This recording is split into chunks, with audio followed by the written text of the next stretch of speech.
Okay, I will share screen, and I've done a PowerPoint presentation.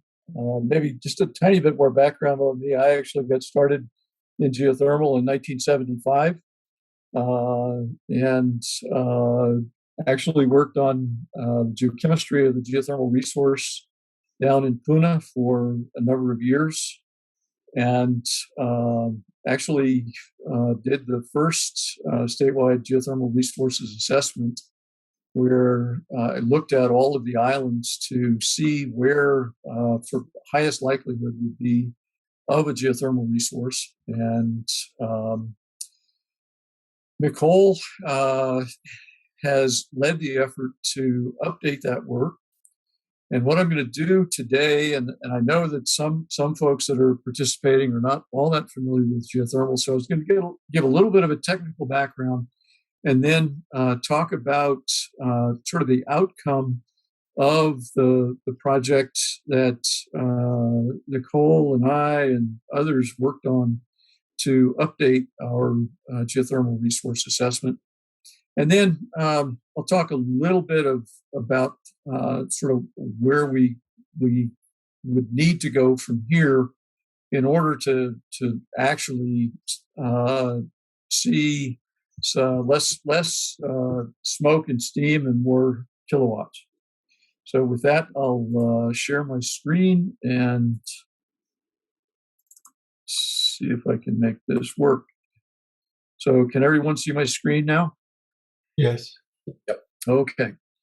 So not so much on groundwater, but on our geothermal resources. Let's see what I'm going to talk about: what we know, which in truth is not a lot, and what we don't know, which is actually a lot more. So first, what is geothermal energy? And geothermal energy really is heat from the earth. It can come from a number of sources. These geothermal resources exist worldwide, and in continental environment on the mainland, there are a number of places where geothermal heat is being extracted that is naturally occurring within the crust. We actually have some rocks that generate their own heat. There are granitic bodies that have risen up in the crust and stalled there.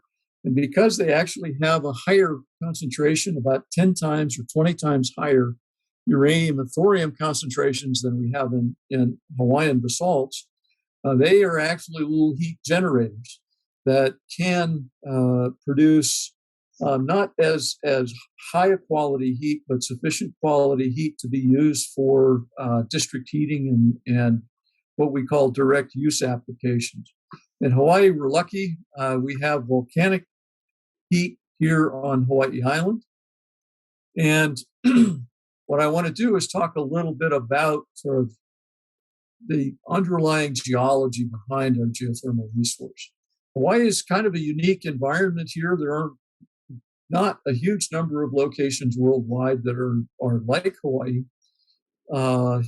We are an ocean island hotspot, and we call it. I like to say we call it a hotspot because we never used to know, what it really was. We know that it's a location on the surface of the planet that has extraordinary volcanism, but for a long time, we didn't really know what caused it. And it turns out that as a result of a lot of research, basic research, we now know that there is a mantle plume, what we call a mantle plume, that actually originates down near the core mantle boundary.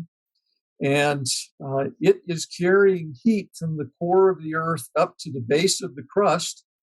And at some location, a conduit will form that allows the rising magma to come up through the crust and form a volcanic center on the top of that plate. Now, in our case, in Hawaii's case, we are on the Pacific tectonic plate, and that tectonic plate is moving off to the north. And we know that our hotspot our mantle plume has been active for at least 75 million years. If you pull up a map of the entire Pacific Ocean, you can follow the Hawaiian chain of islands that extend all the way up to the Aleutian Trench. And by the time we get up to the Aleutian Trench, those islands have actually subsided below sea level, so they are no more than seamounts. But at some point, they will and have been subducting into the Aleutian Trench and disappearing. The oldest seamount that we've got an age for up there is about 75 million years. So this hotspot isn't going anywhere. It's not going to run out of magma anytime in the foreseeable future. And the island of Hawaii has been sitting on top of that hotspot for about, I'd say, close to 2 million years almost. We have 5 volcanoes on the island, and actually, we have to consider 2 additional ones that are not any longer part of the island. But Kohala volcano is our oldest volcano, and it's about 1.5 million. It started forming probably close to 2 or 2.5 million years ago. There's another volcano that has now subsided below sea level, which is called Mahukona volcano. It was a smaller volcano, but after Kohala formed, then Hualalai formed, then Mauna Kea, then Mauna Loa, then Kilauea, and then we have Loihi Seamount, which is still about 3,000 feet below sea level, but it is erupting periodically on the ocean floor on the south flank of Mauna Loa. And we have every reason to believe that in maybe a few 100,000 years, Loihi will rise to the ocean surface and attach itself to Hawaii Island. Now, within the islands, and again, the source of the geothermal heat isn't so much that magmatic conduit I talked about, but we'll have a magma reservoir, a shallow magma reservoir. We have one. This is a cartoon of Kilauea volcano. And we have the summit caldera, which of course is above sort of that main conduit that brings magma up to the surface. And down below that caldera, we have a summit magma reservoir, and it has sort of side wings, conduits, shallow conduits that lead out into the Kilauea East Rift Zone and the Kilauea Southwest Rift Zone. And magma leaks out into that rift zone. And as we saw in 2018, and actually even before 2018, there was an open conduit to the surface at Pu'uo. But magma is also injected underground and is stored there. And we actually can see the evidence of that in this lower image. I'll blow this one up. We see all these fractures in here. These dark lines are intended to represent fractures, and that's where magma has been injected underground. It kind of forces the rift zone apart as the magma comes in, and sometimes it will erupt. I believe this may be Kapoho Cone down here, but we know that magma is also stored underground. And that ultimately is the source of our heat for Hawaii's geothermal system. So I want to talk about what we don't know. And this is important because in order to assess the full sort of magnitude and the complete set of locations where we may have geothermal resource, we've got to think about, okay, where else in Hawaii are we likely to find a resource?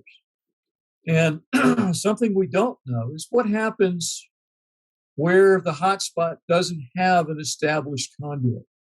Is there magma injected inside the island in perhaps smaller quantities, but doesn't actually erupt and ends up being stored where we can't see it? This is something we don't have a good handle on. We know that magma does erupt from Hawaii's volcanoes as much as a million or 2 million years after the main growth of the volcano occurs. But we can only make a judgment about the volumes of magma involved if it erupts at the surface. And if there's magma intruded underground, which is really what we want to look for, we don't have any information on that. At least we don't have any obvious information that we can see from the surface. Another question that we need an answer to is how fast do the intruded lavas cool off over time? We know Kilauea is very active. We know Mauna Loa is kind of in a pause. It hasn't erupted now in 36 years. But prior to 1950, Mauna Loa erupted about every 5 years. And we have every reason to believe that there's stored heat within Mauna Loa. Mauna Kea, it hasn't erupted for 4,000 years. And the main edifice of Mauna Kea, the largest volume of the volcano, was erupted about 150,000 years ago. And the eruptions since that time have been less than 5% of the total volume of what we see in Mauna Kea. So we can ask the question, well, does Mauna Kea still have stored heat? Or how about Kohala? Or how about East Maui volcano? Or how about Oahu? Is there a heat source on Oahu? Well, we don't really know. So that's a very important question to sort of how we make decisions on where geothermal might be developed or can be developed here in Hawaii. Something else that we don't know is what happens after the island moves off the hotspot. And that's what I'm talking about in this very late stage activity. So there's still a lot of questions that we don't have answers to. And one little bit of an answer, this is a map. It's a map that was produced from a scientific paper published about 8 years ago, where they looked at the gravity. One of the ways that we can find magma underground is to look at the gravity signature. Magma is denser than erupted lavas. And what we find is that actually around Mauna Kea, and even between Mauna Kea and Kohala volcano, there's actually very high gravity, and that was interpreted to suggest that maybe there were intrusive lavas up in this location as well. Likewise, here on Maui, there are these gravity signatures that suggest that there may be significant intruded lavas below these volcanoes. So still, the point to take home on this is that there's still an awful lot we don't yet know about whether resources exist outside of the currently active volcano. How do we find out? Are there other data that we can collect to tell us whether there is a resource possibly present or not? And one of the ways we can do that is we look for existing data that may give us hints that a resource is present. And this is a little graphic that we put together with Nicole's project. And it shows the type of data that we consider when we make an assessment of the likelihood for a geothermal resource. And we're really looking for three things when we want to look for a geothermal resource that can possibly be of use to us, either for direct use applications or for generation of power. It has to have some heat, obviously. Something that a lot of people aren't aware of, though, it has to have fluids, or it has to be in a situation where fluids can move through the rock and carry the heat to the surface where we can use it. Because heat in place 3 kilometers below the ground surface is quite happy there. And we're not going to bring the magma to the surface and extract that heat. We're going to have something else bring that heat up to us where we can use it. So we have to see if there's fluids there, see if there's, and the third thing is whether there's permeability within that hot rock that will allow us to efficiently extract that heat. And this was what we used to do the project, the Play Fairway project that Nicole did with our whole team. And so to look for heat, we looked at water well temperatures. Where we found anomalous water well temperatures, that indicated that there was some heat leaking from those geothermal resources. We looked at some of the chemical compositions because that can indicate thermal alteration. We looked at the geology. Was it near a caldera? Because we knew that calderas were above the one of the major stores of heat inside the volcano. Likewise, with rift zone, we used gravity data to identify those rift zones, whether there were vents or dikes. Whoops, sorry about that. Mouse is a little short on the trigger. And in fact, we even looked at Hawaii place names because Hawaiians have occupied these islands for a much longer time than we have good records for. And the practice was to name locations according to some special characteristic of that location. And we're sure that Hawaiians were occupying Hawaii when East Maui volcano last erupted. And so we looked at the place names through the entire island chain to see if some of those names would give us a hint that maybe there was thermal activity that was recorded in that place name or some other evidence that it was recognized as being associated with pellet. So those were all indicators of where heat may exist or have been observed in the past. In terms of fluid, we have some geophysical methods. We look at water table elevations. We look at rates of recharge. On the areas of the island that receive lots of water, we know there's a water table there. And so that water, if there is a heat resource, that water is likely in that geothermal system. And then permeability, we look for areas where fractures may have occurred or where gravitational forces may have produced fractures that water is able to flow through. So we also can conduct, in terms of finding the resource, conduct non-intrusive. And when I say non-intrusive, this is non-intrusive to the pocketbook so much. We do the less expensive exploration methods first, as well as the impacts. And we have exploration methods where this is a depiction that I'll show again in a little bit.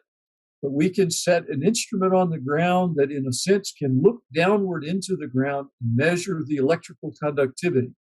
And we know that the resistive rocks are actually quite dense, so they're not likely to have permeability, but they're also cold. And they're likely to be dry. Dry rock is much more resistive than wet rock. Hot rock is much more conductive, and hot wet rock is even more conductive than cold dry rock.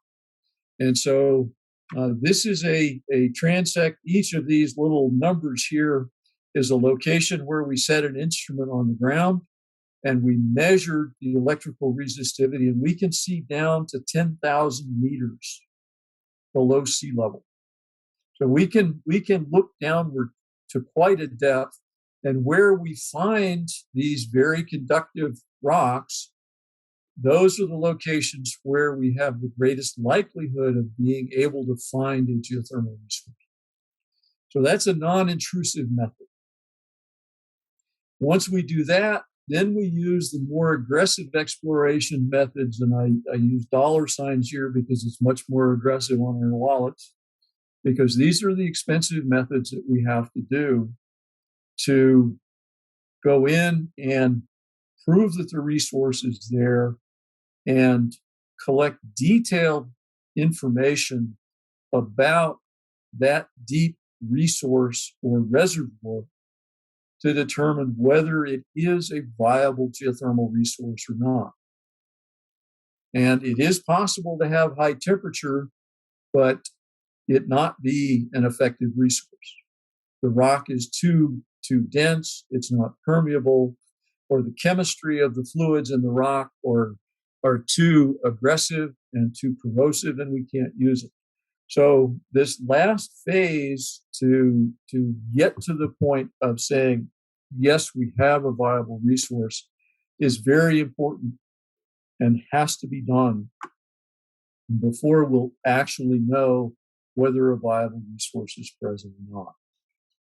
And in terms of doing that, essentially that requires drilling.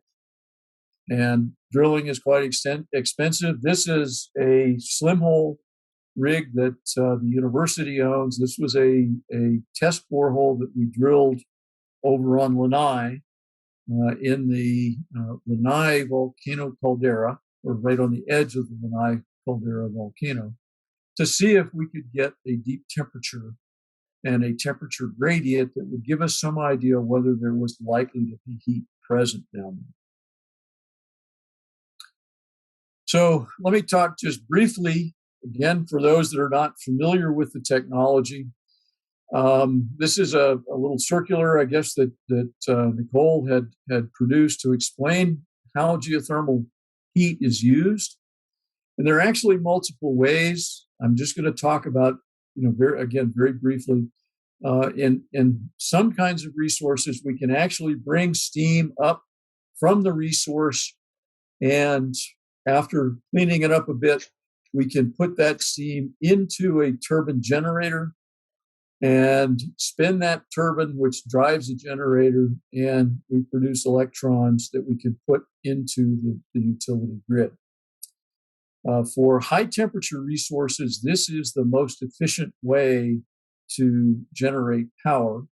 And then the exhaust steam and any hot water that's produced out of the resource is actually re-injected back down into the resource. This is the accepted state of the art that best preserves the resource and best minimizes the environmental impacts of using that steam to generate power.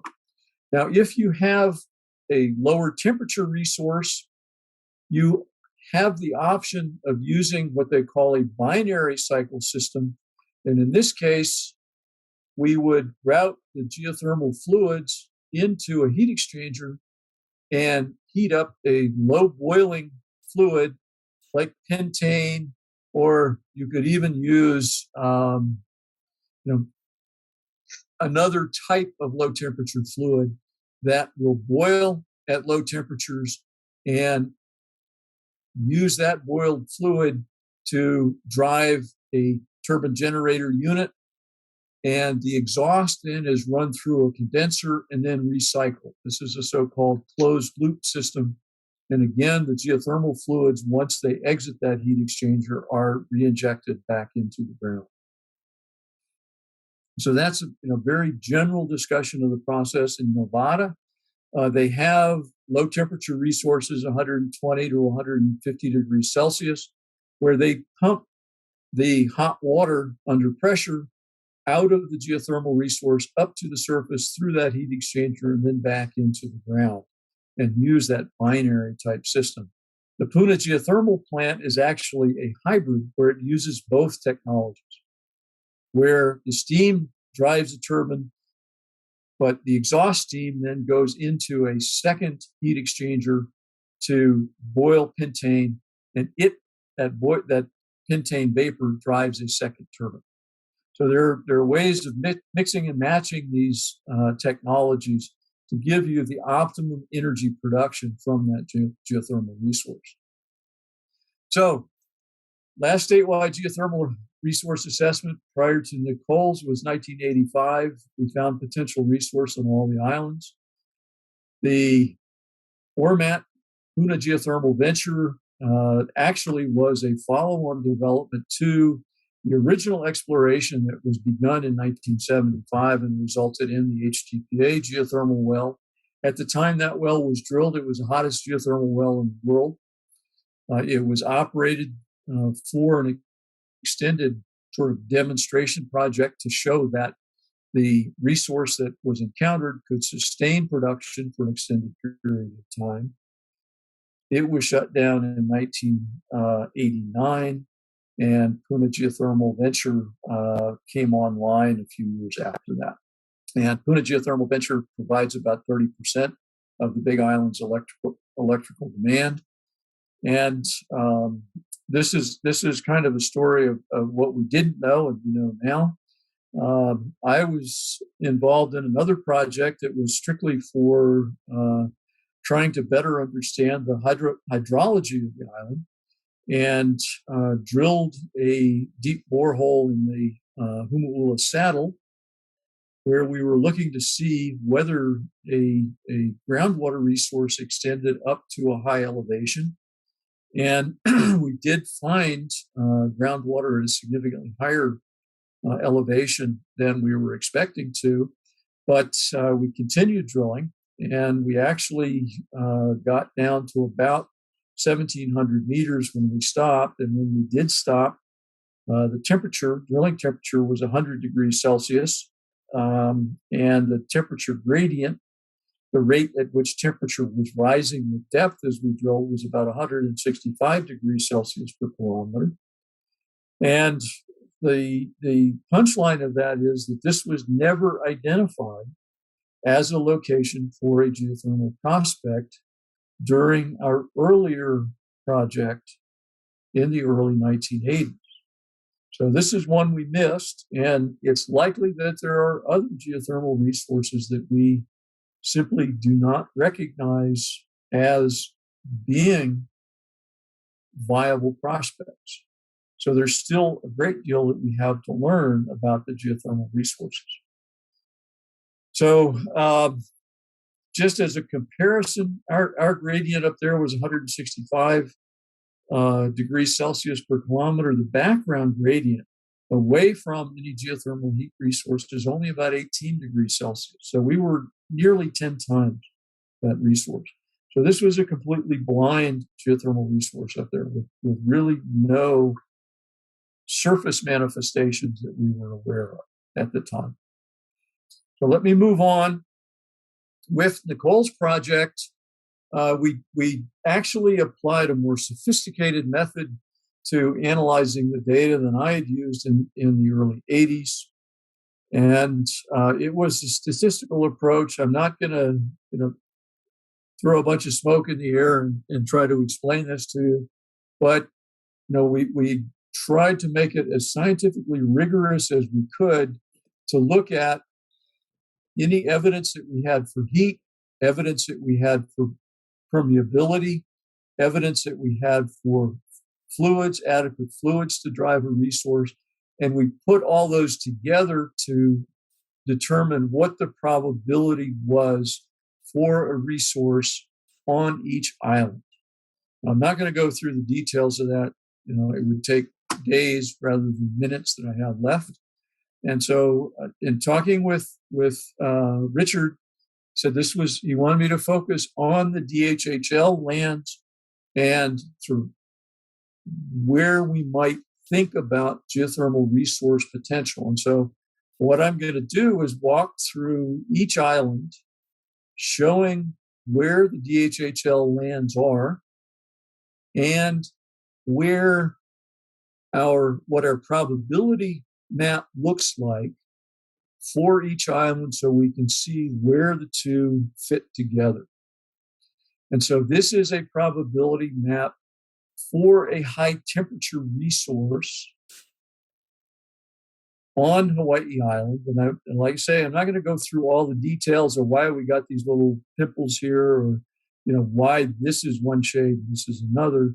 It's just the darker the red, the higher the likelihood that there is a geothermal resource below that area of the island. whether we could get at it or not. And this is purely a question of, what's the likelihood that there's something there?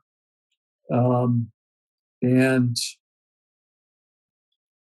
that's all, not whether it can be developed or anything else. So this is the probability distribution. And of course, Kilauea, this is a Kilauea East Rift Zone. This is where PGV is located. Mauna Loa, these are the Mauna Loa rift zones that we recognize. And again, given the recency of volcanic activity of Mauna Loa, we have every reason to believe that there is stored magma below these regions, below these rift zones. And actually, we have DHHL lands down here at South Point that are in very close proximity to that Mauna Loa Southwest Rift Zone. The Waiohinu DHHL lands probably would not be a good bet, but again, we're certainly, we don't have all of the data we would like to have. There are some DHHL lands over here on the west flank of the island. We've done only the tiniest bit of exploration here on Hualalai, and but the exploration that we have done is very strongly indicative that there is an active hydrothermal system within Hualalai. We don't have really enough data to say what the extent of it is, but we do have data to support that likelihood. But the really most important area is up here along Mana Road or Count Kolu Road. There's a very large parcel of Hawaiian homelands up here that encircles the east flank of Mauna Kea. And the summary of Nicole's project is that this has a pretty good to very good probability of a resource being present there. Now, in fact, some of that likelihood is based on some work that I did about 4 years ago, where I conducted some geophysical surveys. All of these points here, they don't show up all that well, but they're all along Kanakolu Road here that is flanked by DHHL lands. And this is another image. This is the Mauna Kea Access Road, the Kanakolu Road out here. And each of these points is a measuring station where we collected data. And this is that cross-section I showed you earlier. And what it tells us, in fact, is that there is evidence that there is some heat down there. It's not real shallow. That we have to recognize. The elevation of this area is about 2,000 meters, about 6,000 feet. Right about sea level over here at the midpoint of our survey. Let me back up. And that's located right in here where I've identified these red zones. However, we also have data over in this area that also suggests that there are some conductive features below this land, just sort of in the immediate vicinity of where Kanakolu Road branches off of the Mauna Kea Access Road. So that certainly is an area worthy of further exploration. So I think that covers everything for Big Island. Let me go back just a bit. Down here, Keaukaha, and over here on the east flank, it's remotely possible. Honolulu, We really don't know a lot about Kohala volcano, other than that Kohala volcano extends under Mauna Kea in this area. And according to some people, they say, well, there is warm water up here. So that argues that maybe there is a heat resource. And of course, we do have a fair bit of DHHL land in that vicinity. But of course, down in the Hilo area, there's no evidence at all that we have any resource there. So let's move on. On Maui Island, this is our resource probability map, and most of our probability and highest probability is on East Maui. As I mentioned, Hawaiians were living on the island when East Maui last erupted. And according to some work that's been done, East Maui volcano erupted on average every couple of hundred years. So that's a pretty fair argument that there may be still some residual heat present within East Maui volcano. Not so much here on West Maui or in the Isthmus. And so there is DHHL land. Unfortunately, it's a fairly high elevation, which would mean that the likelihood is that you'd have to drill quite deep in order to access a resource there. But in the lands over here above sort of the west flank of East Maui, probably not a great deal of potential, and probably not a great deal of potential on West Maui. Oahu, DHHL lands are present in the vicinity of, and this is Waianae volcano here. It's the older of the volcanoes that formed Hawaii Island. So there is some DHHL land there, and this is kind of flanking Waianae volcano. And our resource potential map shows that on Oahu, actually, this is Ko'olau volcano and the caldera of Ko'olau. Not much in the way of DHHL land over in this region. But the older volcano, Waianae, and there is some warm water. There are some warm water wells there. So there is some residual heat. We just don't know how deep we would have to drill to get a temperature that would be viable. So let's move on to Kauai. And on Kauai Island, again, fairly limited locations of DHHL lands. And this is kind of our resource potential. It turns out here in the Lihue Basin, Lanai has been kind of unusual because it has had quite a bit of late stage eruptive activity compared to the other volcanoes that we have records for in sort of the 5 main islands. And in fact, there is some warm water in one of the wells up here in the Lihue Basin in this general area. But again, there isn't any DHHL lands there. So how do we get from here to megawatts? And that's really the kicker, and it's a daunting path that we have to follow. We do need to do additional exploration, and I like to tell people I'm by nature a skinflint.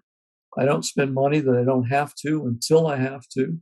So we can do some additional non-intrusive techniques where they haven't been done, and we can get a look at the deep resistivity and see if we find any encouragement that, well, maybe there is a resource there. If we can do that and those results are encouraging, then things get expensive. We would have to do exploratory drilling, do a slim hole, a small diameter hole, and that will give us a temperature gradient, and it will tell us what the rock formation looks like and whether there is a good likelihood that if there's a resource there, we'd be able to use it or not. And even though slim holes are cheaper, they're not cheap. A small diameter hole drilled to, say, a depth of 2 kilometers is still going to cost, I'd have to say, 3 to 4 million to drill that. And you don't get all the information. The industry standard is actually to drill a large diameter hole that's maybe 9 inches in diameter at the bottom. And that they use a different technique from the slim holes.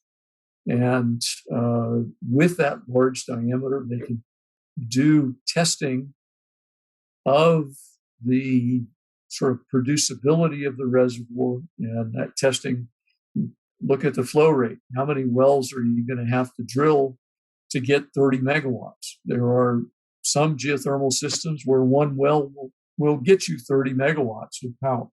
There are others where you might only get 2 or 3 megawatts. So that has a significant impact on the economics of that resource, as well as how deep that resource may be, how deep you're going to have to go to get a temperature that will allow you to efficiently generate power.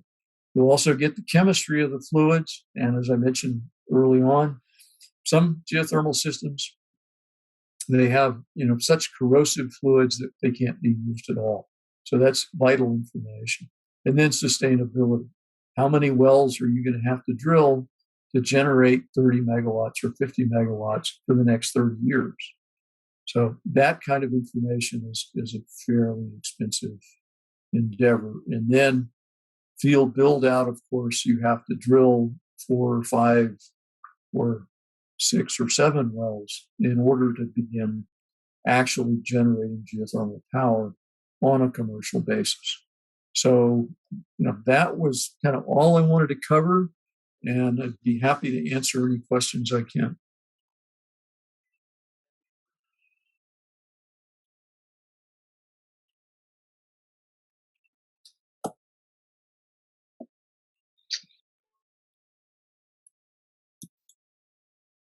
Thank you, Don. Good job. Appreciate. Thank you. Sure. Thank you. Hey, Don, I got a question for you. Mm-hmm. Let's say the Big Island. How many more surface and exploration you got to do to feel comfortable? You kind of know the Big Island. Is there a general amount? Well, what I would really like to do, I guess, is have, okay, I'll give you the cheap version and then the expensive version. I'd like to have at least one transect across each of the Volcanoes rift zones. And so I'd like to get a geothermal transect, say, across Kuala rift zones, the 2 rift zones that we recognize. I'd like to get a transect across the Mauna Loa southwest rift zone. The east rift zone I'd probably write off because the elevation is too high. And probably it would be too expensive to, likely deeper than I'd want to go and too expensive to develop. I would like to get a bit more data on Mauna Kea, maybe down near the shoreline. There's still kind of an ongoing argument about whether Mauna Kea has an east rift zone. I interpret the data that I got in the survey I did along Kanikolu Road as indicating that, yeah, that's probably a rift zone in Mauna Kea. We don't know how far it extends east. It may just sort of peter out at a high elevation and there not be anything of interest down at lower elevation. But I'd like to also get some geophysical data across Kohala and see what that tells us. So those are the kinds of geophysical surveys I would like to do on this island. I should point out too, there's the baby in the bathwater. I'd love to do this for geothermal, but oh, by the way, those surveys would also tell us an awful lot about the groundwater resource that we have in those areas. So it's kind of a twofer. And, I'd have to say that, in one sense, I feel like in terms of geothermal, we're all blindfolded and we're waving our arms around, not really knowing anywhere near as much as we'd like to about where the resource is and what its characteristics are. But we're in the same boat with groundwater, and that's no less important resource for sustainability of our islands and our farming and just residential and everything. If we don't have water and we don't understand the resource, we run the risk of abusing it accidentally. And this data, I think, in terms of the quality of life of your grandchildren and great grandchildren, this is data that they desperately need. Yeah. Don, when you're coming from Hilo and you're looking toward Pipikeo, there's a point there, right? And so on the right-hand side, there's Pipikeo Point. And then on the left-hand side, there's some cinder cones. I'm starting to think, I wonder, isn't maybe something like you're talking about a rift zone? Is that even possible? Well, I mean, I can't say that it's not because I don't have the data that shows that it's not. It could be, and this kind of goes back to what I was saying originally. Our most complete data set is what we can, open up our window and look at. And, we haven't done near enough of this kind of work to say, okay, this is where we have buried intrusives within this part of the island. I didn't have time. I didn't include it, but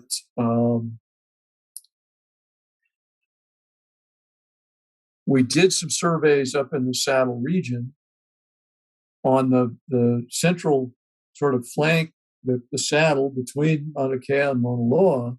And as we go over towards Mauna Loa, there's every evidence that there's heat over there too, and it's not a rift zone. So what's going on with that? I don't know. So yeah, we're still kind of flailing around in the dark. So the surface exploration is not as expensive as drilling, yeah? So right. What kind of costs are you talking about, generally, just to get an idea? Well, round numbers, I guess. And again, it kind of depends if you do them one at a time to, mobilize the equipment and mobilize the staff and that sort of thing. You're looking at $100,000 each. So, $100,000 ain't cheap, but it's about less than 5% of the cost of a slim hole. So, that's really what you use to site your slim hole or, your much more expensive hole, so that you're not, drilling in the parlance dusters. So that's what increases your odds of success. So Noel, you had a question. Actually, Patrick has his hand up. I want to acknowledge him. Yeah, Patrick. Make the plan, Allah. That's right. Make the plan. One day. We gotta go. Right. You take care. Okay, take care. I love you. Yeah. Patrick, did you have a question?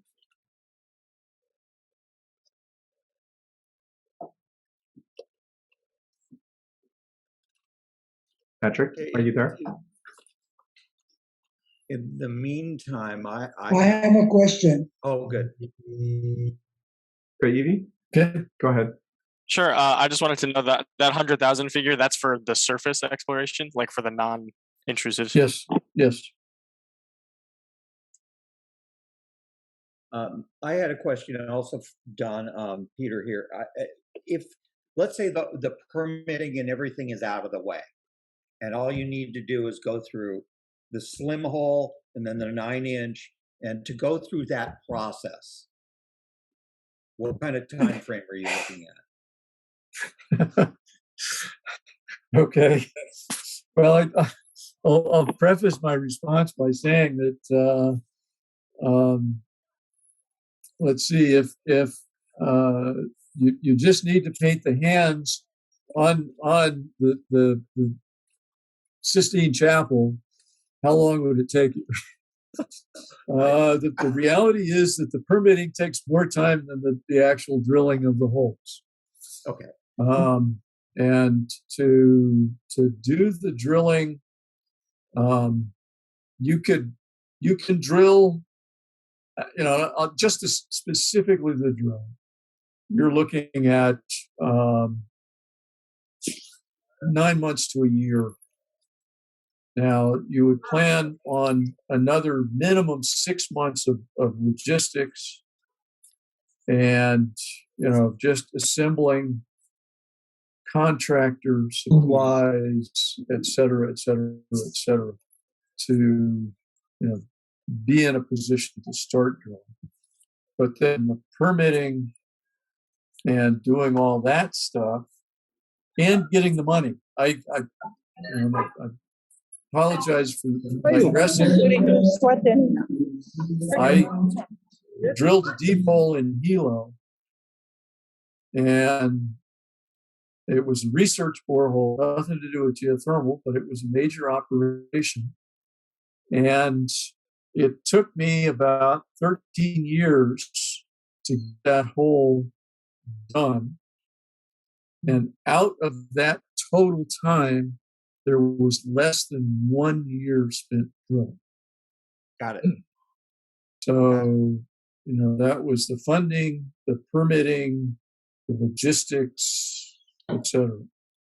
Yeah, I was really curious about just the mechanical part of it, because yeah, and you had mentioned in the past that just to go looking for water, it might take you 5 years to get a permit. Yeah. So okay, I appreciate it. Thank you. Yeah.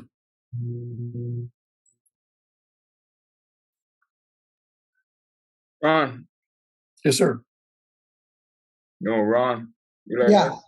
I have a question for Dr. Thomas. Yes, sir. Are you familiar with this individual by the name of Skylark Rossetti? Oh, the name is familiar, but I do not. She I was don't a know that I grant have met her. writer for Danny Noe for the highway. And she told me before she passed, we would talk story a lot. And she says they found water and steam all wherever they drill up the highway. Are you aware of that, or do you have any records of that? No one told me that. I haven't heard that. She also told me in the 1970s, the Army bought 20,000 acres of land from Waikiki. Oh, yes, they bought about 20,000. This was in actually 2012 or so. Yeah, but the main purpose of buying that property, if you remember, that was the time when General Shinseki was a military chief of staff to Clinton, I believe. Mm-hmm. And remember, he was the one that designed the Striker Brigade. Oh, yeah. So he wanted to bring this, because Oahu is too overbuilt for the military, he wanted to bring a Striker Brigade over. There's about 3,500 to 5,000 soldiers. But also, we got to consider the dependence. So she felt that they bought that property to do dependent housing. So if you have water and energy up there, that's half the battle. But Yes, well, that was just one. If you knew any of the studies, because I'm trying to contact the ex-boyfriend of hers, if he has any of her records there that I like to look at, if it's anything to do with the Daninoy Highway. Yeah. But another question I have is, I don't know. I was looking into the development of the shale industry, where the shale industry did not use any money from the government. It was all by individuals. And the last thing that really was a breakthrough for them is when they started using 3D and 4D seismic. Are you familiar with that? yes. Then ever since I talked to Richard, I've been surfing the net. And now a lot of entrepreneurs are using that technology to find water or geothermal over the United States. So I pulled up a map, and I was surprised. Almost half the country going to the West Coast is full of hotspots. So to me, wouldn't it be possible for a group to approach one of these companies that know how to do this form of, like, it's not drilling, right? It's just, from what I understand, it's just shooting down waves. But because of the technology, the oil industry, the fracking industry have never hit a dry well. They know exactly where to go. So I'm thinking, can that technology be used to be applied for hotspots? That was my question. Yeah. I'm sure that we could generate useful information from that kind of a technique. But as far as I'm aware, there has been no application of those methods here in Hawaii. And so, somebody would have to ante up the money to come out and prove up the value of that data. Because again, it certainly would be valuable, or almost certainly would be valuable, to show us where intrusive magma was present. It may not necessarily, though, tell us where there's heat, and that's the you do them together with the electrical methods. Yeah. Then yes, that would probably give you a higher degree of certainty. So again, it's one of those things you'd have to kind of wildcat a first survey out here and sort of see what it was able to tell you, and then if it did look like it was going to give you valuable information, then apply it in some of these areas along with the electrical methods, and give it your best shot, I guess. Now, one thing I should mention, I actually drilled in that parcel. The Keamuku parcel is what it's called up there, that the Army purchased from Parker Ranch, and we did find water, and we found a little bit of heat, but it wasn't near as hot as we found in the borehole that we drilled there at the cantonment at PTA. Again, just asking. Yeah, sure. No, fair question. Absolutely. Is it 2 seconds? Okay. Other questions? Yeah, we're over time, but maybe we can take one more question before we wrap up.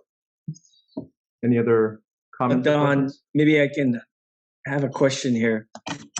So the beneficiary, we're talking about DHHL lands Because are we looking to develop those lands or are we looking for a developer like Ormat to come in and make use of those lands and make use of the geothermal energy? And who's the beneficiary of all that? Yeah, Will that's a good question, DHHL Jerry. It's a good question will because DHHL benefit? 100% of royalties on developed on Hawaiian homeland stays with Hawaiian Home. So that's why I'm interested in leaning towards Hawaiian homelands, because Act 97 provides that benefit strictly for Hawaiian Homes. So that's Department of Hawaiian Homes.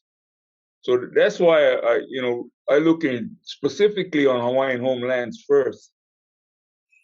Unless we So if generate that's some income for the Hawaiians, we cannot move the needle of putting people on the land, because Hawaiian Homes always come up with the excuses of no money. So, when I was on a commission, I changed that so that we can have that Act 97. Don came in at that time to find the water when I was on a commission. So yeah, that's a good question. Now the developer is one question, but that gotta be negotiated with the department if it's on Hawaiian homelands. Because the revenue going to be for Hawaiian Homes. Yeah. Actually, Wally, you're too modest. I mean, it's actually like a triple bump on that because on other state land, the landowner gets the surface lease and some payment for access to the resource, plus then the royalties are split between the county and the state. And some of the royalties go to DLNR, and some of the royalties go to OHA. Yeah. And so on DHHL lands, as I understand it, you can correct me if I'm wrong, all the royalties and the surface lease all go to DHHL. That was the law. That's what we changed it. Yeah. So in that Don, case, who puts up the upfront exploratory funds to get it started? Well, sir, this is kind of the poker hand that we got to play. That if the more information DHHL has, say, on the likelihood of the resource, that they can say, all right, Mr. Developer, whoever you may be, and essentially put this out to bid. This is what we know about the resource. This is what we want for royalties. The developer would come in and have to do that drilling and prove it up. But the more information that the landowner has about the resource, the harder the bargain he can drive. So, if you have no information on the resource, then basically you're asking a developer to come in and take 100% risk on everything. And the developer would have to come in and do the exploration and pay for that. But then he's got the information and you don't, and he can, he'll give you, some of the information, but I don't mean he's going to give you all the information. Peter, before you go, Kaivi had his hand up earlier. Oh, okay. Kaivi, did you have a question or comment? Yeah. I just wanted to ask, I guess, perfect follow-up to what Jerry said. Are there plans to do any non-intrusive electromagnetic survey exploration in the works for anyone, or would you're saying we would want to do that up front in order to really pursue drilling? Yes, Yes, and I mean we don't have any money in the pipeline right now to do that. We had to do some. We tried to do some on Wall Alive, but kind of got sandbagged by both DLNR and the anti-geothermal faction. And we have done a fair bit of work using federal money, but it's always a challenge. We've got to convince the federal agency that yes, this investment will lead to development, or has a high likelihood of leading to development. And that I'm sure is going to take a little bit of political arm twisting as well. But that's something that needs to happen. Thank you. Thank you for answering my question. Sure. Peter. Hi. So in thinking about what is going to motivate a developer to come in and make that kind of investment, the developer, in my mind, is going to have to have a target buyer for whatever they would produce. Based on what I got from the RFP phase 3 from Hawaiian Electric, the room for additional development of geothermal and the accompanying PPA that would likely be the incentive for a developer is going to be pretty tough to fit in, because pretty much of that is all assigned already. So we're looking at you'd be looking at needing to develop a market essentially that doesn't exist yet, say for hydrogen or something like that. But you're talking about an extremely huge amount of money to go into a greenfield marketplace. Yeah, it's at this point certainly on this island, and I'll be. In some quarters, my nickname is Downer Don. I'm your twin. With the states focused right now on wind and solar, it's very clear that the utility is playing that game. That okay, we're going to do wind and solar, but I think that is to borrow a title of a film I saw some years back, is The Road to Perdition. I don't think that the current policy fully takes into account the vulnerability of our islands 2,500 miles away from the nearest alternate source of power. And I didn't include it in my presentation. I don't know if Nicole, I didn't want to go too deeply into this particular weed patch, but Nicole has an image that I tracked down of a solar farm in Puerto Rico after a hurricane came through. And it wasn't generating very many watts, much less megawatts. Oh, I'm sorry, Don.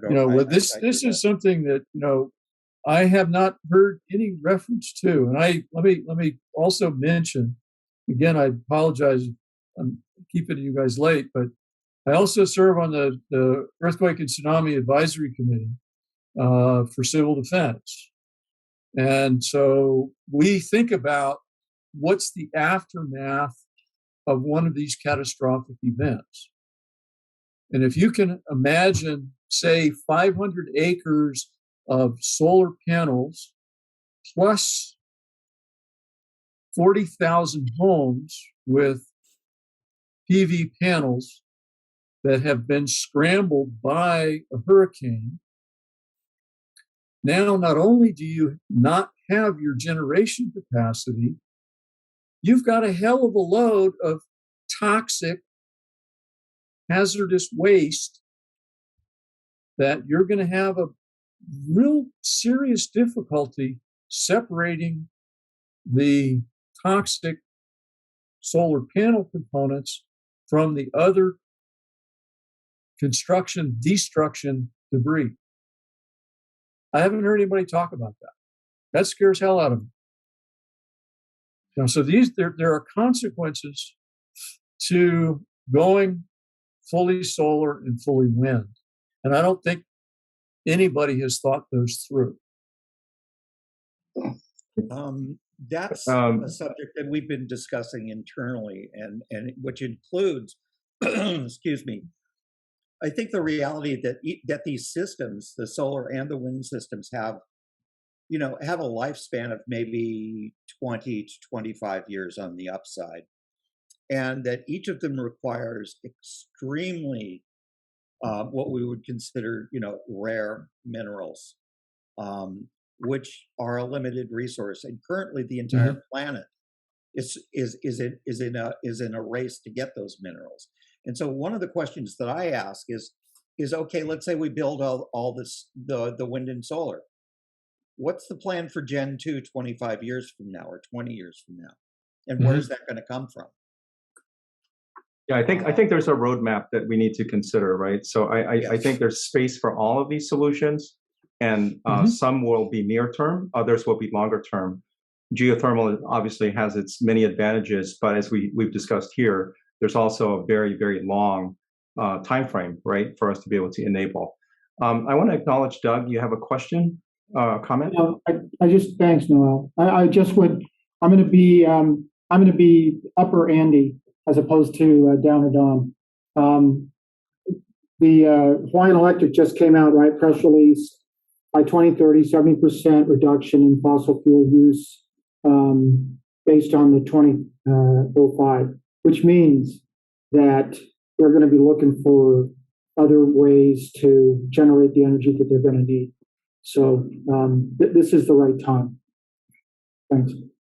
Yeah, and Doug, to that point, the press release also calls attention to sources, including geothermal. So, like you said, I think this is the opportune time for us to take a look at all the possibilities, the barriers to entry or participation, and then systematically address those. Anyway, this is great. Does anyone else have any? Yeah. I'd Jerry? like to hear from Nicole, because she mentioned federal funds available. And, Senator Schatz is on the Indigenous Committee, and also Kai Kahele. Kai Kahele is on the Infrastructure and Military Affairs Committee. So there's money that could be had if it's helping Indigenous people. So does Nicole have any insights in that?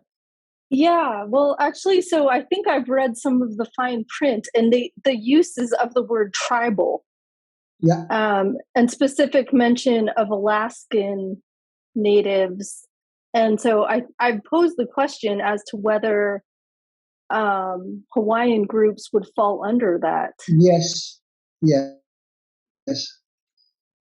Kai Kahele is also the vice chair of the House side in Indian Affairs. And he's very close friends with Deb. Allen. I think then, a partnership is in order, and I guess somebody needs to lead it. But between DHHL, SEH, and the University of Hawaii, we might be able to put in a fairly strong proposal, because the sums of money available for this at this time that I've seen, and I don't know what the deadlines are, but are significant. And me being me, or me and Dawn partnering individually and just putting in a proposal through UH are not going to be as strong as if we partner with your groups. But the Department of Energy is aware of our proposal to drill on DHHL land as part of the project that Dawn mentioned. several times, and they're interested in the socio-political situation in Hawaii as well. So, I mean, as Richard knows, my big frustration is not having funding to move on any of this. And so I think exploring this outlet might be good. And I agree that we have legislators in the federal arena that are very strong, because Hirono is on an energy committee. I talk to her staffer biannually, and if Schatz and Kaikahele are as well, we should push as a group. It might have more impact in terms of getting something done. Are all of you aware that Malama Solomon and her group have already applied to DHHL to do a geothermal for the military with an undersea cable to Oahu? No. That was recent. That was last week, I believe. And What was that proposal? It was on the 19th, October 19th. They proposed to the Hawaiian Homes Commission to investigate the geothermal resources. And they're asking for right of entry to get onto Hawaiian homelands and try to identify areas. So get two groups, is our group, SEH, and our Hawaiian Homes Associations in East and West Hawaii. And then we have IDG. IDG is the New Zealand group, the Maoris, big Maoris. Yeah. But yeah, that's with Mililani, Robbie Cabral, that group. So we get two groups heading down the same path. You know, this group here, when we were talking to Robin Danner, Robin was looking at the possibility of leasing an amount of land and have the Hawaiian Homes Association control that land. And that's a difference in organization, yeah. In this instance, that what we're talking about and why Don is approaching, informing everybody, is so that the value can stay in Hawaiian Homes and in the people here as a group. So it's a little bit different, is all, you know. It's and we're, you know, Wally. Well, speaking for myself, I'm not leading, I'm helping, yeah. But I'll do whatever I can to help you folks, though. That's for sure. And our group feels the same way, yeah, because we got to keep the value here. So in the Robin and Mililani's group, who puts up the funding? I was listening in on the testimony, and it's a privately owned that I can see. So I don't know where the funding is coming from, but it's that's just a different model, yeah. Not to say the model is bad. I mean, they have every right to do that, right? It's up to the Hawaiian Homes, and it's up to the Hawaiian Homes Associations what they want to do. So that you know, so it's a matter of educating. But as you can see, the potential is pretty unreal to get fund, you know, for the federal government. So it's a matter of educating everybody. Now, the first thing they're trying to find out is, okay, where should we lease? So, and that's where Don comes in. Well, did he do all the surface exploration that's comfortable for everybody? Should they do a little bit more? And then decide where to lease, yeah? So those are the kinds of things that pop up, yeah? Well, it's federal funded, military funded, so that's where they're getting their money, or trying to get their funding from. So it's federal. It's the military component because of the undersea cable. The extension cord stretching from Big Island throughout the state.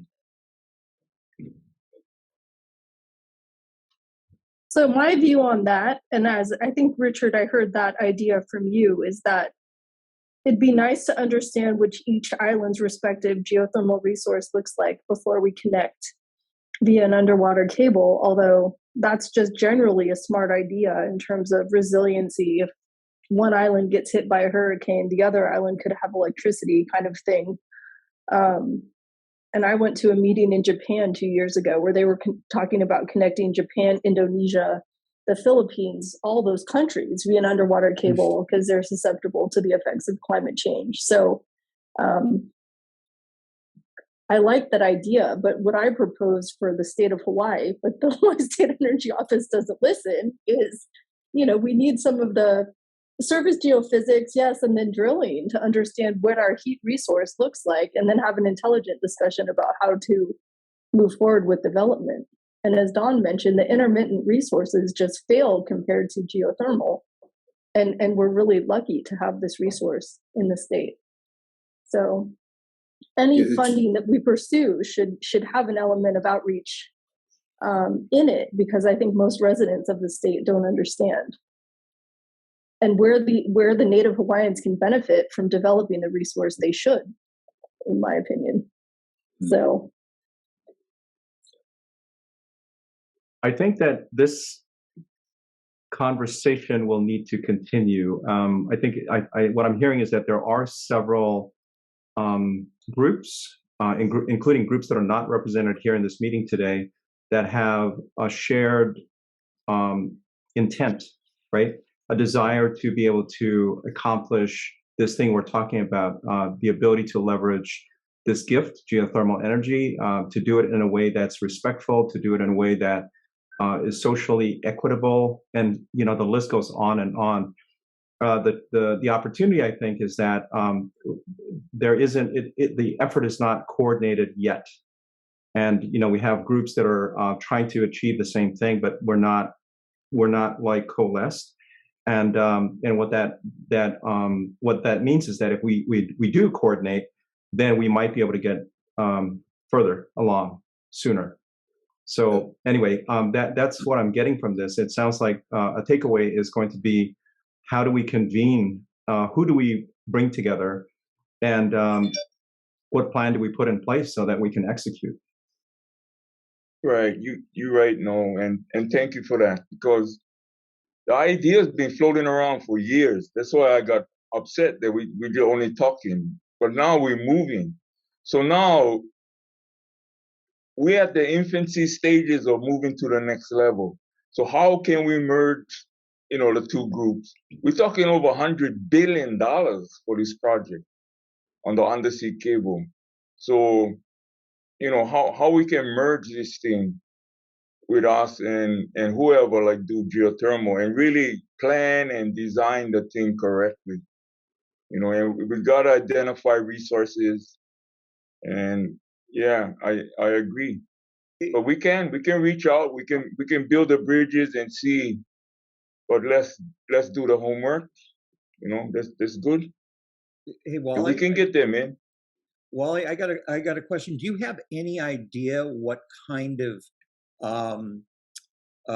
electricity load they would be looking to take delivery of on Oahu? I mean, if you're talking $100 billion for a cable, how much electricity is going to be supplied to that through? I mean, well, right now the figures came out to be just on the military basis, not counting the general public, was coming up to be over 200 megawatts.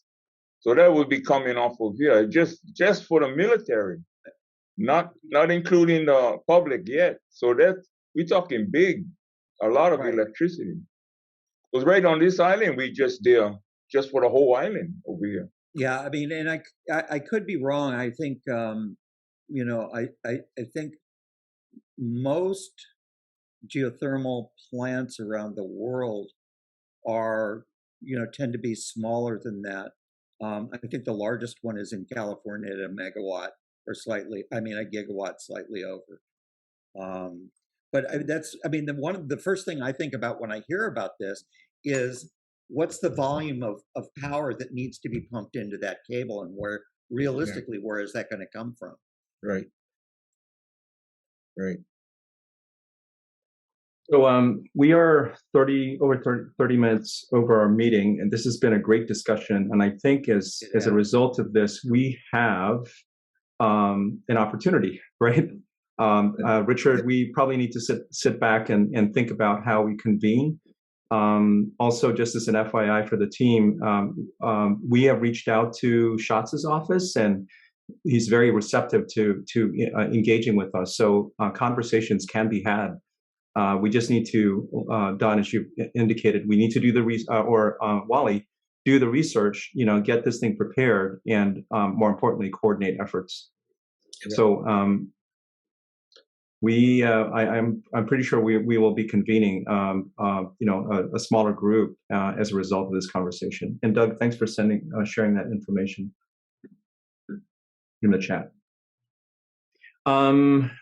I think we need to wrap up. Before we do, any last comment? If not, I think we can start our weekend. And Mitch, we'll hear from you next time about the buses. We didn't get a chance to do that today. Yeah, no worries. Okay. All right. Well, thanks everybody. Aloha. Thank you very much, Don. Thank you. Thanks everyone. Aloha. Sure. Thanks, Don. Take it on. You the man, bro. Anytime. Take care. Bye.